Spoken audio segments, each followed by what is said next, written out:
ভারতের ৫ শতাধিক খাদ্যপণ্যে ক্যান্সার সৃষ্টিকারী রাসায়নিক পেয়েছে ইউরোপীয় ইউনিয়ন।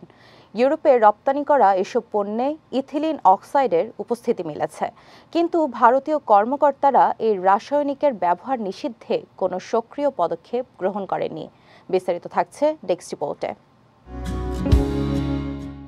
সম্প্রতি ক্যান্সার সৃষ্টিকারী রাসায়নিক ইথিলিন অক্সাইডের উপস্থিতি মেলায় ভারতীয় ২ কোম্পানির পণ্য নিষিদ্ধ করে হংকং এবং সিঙ্গাপুর। এই ঘটনার রেশ কাটতে না কাটতেই এবার ইউরোপীয় ইউনিয়নে রপ্তানি করা ভারতের ৫ শতাধিক পণ্যে একই রাসায়নিকের অস্তিত্ব পাওয়া গেছে।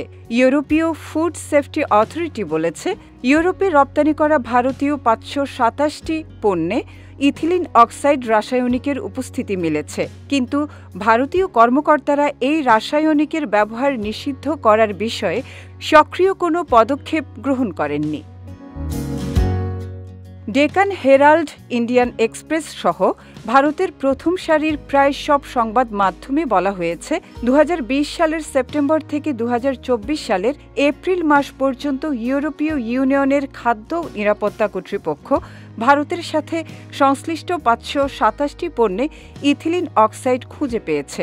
এসবের বেশিরভাগই বাদাম এবং তিল বীজ, ভেষজ মশলা ও ডায়েট জাতীয় খাদ্য।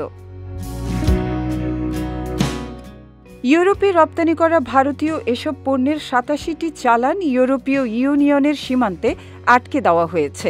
এছাড়া বাকি পণ্য বাজার থেকে সরিয়ে নেওয়া হয়।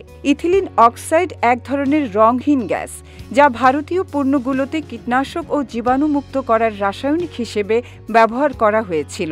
সাধারণত এই রাসায়নিক চিকিৎসা সরঞ্জাম জীবাণুমুক্ত করার কাজে ব্যবহার করা হয়, তবে খাদ্যদ্রব্যে ব্যবহার করা এই রাসায়নিক শরীরে প্রবেশ করলে তা অন্যান্য ক্যান্সারের পাশাপাশি লিম্ফোমা এবং লিউকেমিয়ার ঝুঁকি তৈরি করে।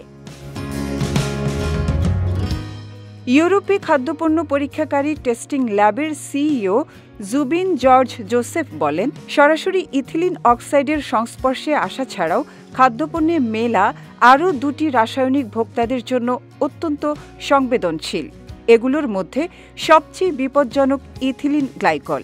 কিছুদিন আগে আফ্রিকায় কাশি সিরাপের মধ্যে এই রাসায়নিক পাওয়া যায়। আফ্রিকায় এই সিরাপ খেয়ে অনেক শিশুর প্রাণহানি ঘটেছে।